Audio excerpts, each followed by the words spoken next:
This is Dave with Silver Creek Outfitters bringing your April fishing forecast.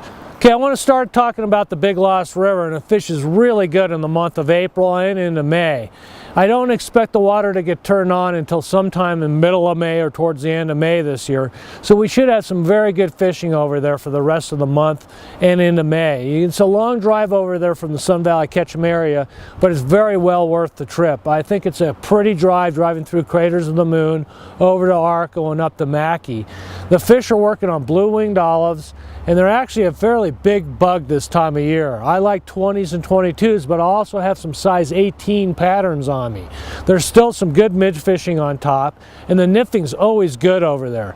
We also have fish over there spawning, so stay off the reds over there on the Big Lost and try to fish behind and in the deeper slots, and there's still a lot of fish that aren't redding up that are over there available to catch this time of year.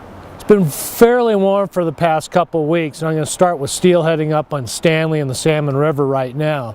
The river's kind of running high right now, but we will get some cool weather in the next couple of weeks up in Stanley, and hopefully it'll bring the water clarity down, clear it up a little bit. It's kind of running really high right now, but there seems to be a lot of steelhead up in the upper river right now. You'll find them all the way down to Chalice and below Chalice, and the fishing's been very good this year. I even think it's been better this year than it has been last year. We had quite a bit of fire activity up on the Salmon River, some of the tributaries this summer, and some of that ash is coming through some of the tributaries into the salmon right now with the warmer weather. You might want to try in the upper river using something like a switch rod or a spey rod. Most people go up and fish Stanley in the Salmon River with single-handed 8 weights and 9 weights. But a switch rod really helps you when you're throwing big indicators and nymphs and things like that. And switch casting, you can overhead cast or you can spey cast like you do with the spey rod.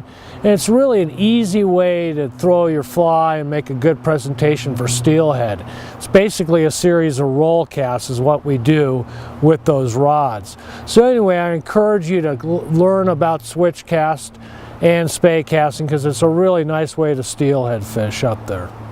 Some of my favorite techniques up in Stanley is to go fish the deeper water where I can't see into the water, and I love nymph fishing with some trout flies like prince nymphs and stonefly nymphs, maybe an egg pattern, or put on some steelhead patterns and go into the deeper water where you can't see the fish and nymph like you would for trout. And I catch a lot of fish that way. I'm very successful up there. I also like the medium flow runs up there, and I'll actually go up and use my spey rod. I love to go spey casting, and I'll swing my flies through a run and kind of step down after each cast, and that way I cover the whole run, and I get a lot of fish doing it that way too. There's a lot of fish up in Stanley on the reds, and I would encourage you, please don't harass the fish on the reds. They've come a long way, they're spawning up there, and it's not fun to pull fish off reds on the Stanley and the Salmon River up there. If you have any questions about spey rods or switch rods or what's the difference, come into the shop or give me a call on the phone, and I'd love to talk about it. I really appreciate people coming in and asking me questions about that sort of stuff. I also like fishing lakes this time of year. We have Magic Reservoir, and that actually fishes pretty good in April. It'll slow down at the end of the month when the lake turns over, but I do fairly well off the banks right now with my fly rod. You can use streamers, you can use nymphs this time of year, you can use some small chronomids, and it's actually a very good time to fish Magic Reservoir. The fish kind of like it late morning and middle of the day when the water warms up along the banks, and I get some pretty good fishing this time of year.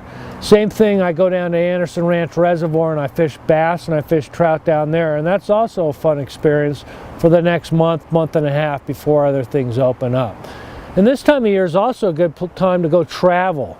Some of the tailwaters in Montana, like the Bighorn, the Missouri, are very fun rivers to fish this time of year. And we get good dry fly fishing out there at this time. I also like Lower Henry's Fork is open. It's about a 3-hour drive from the valley. That's another good option to go over there and find some very good trout fishing in April and May before everything else opens up.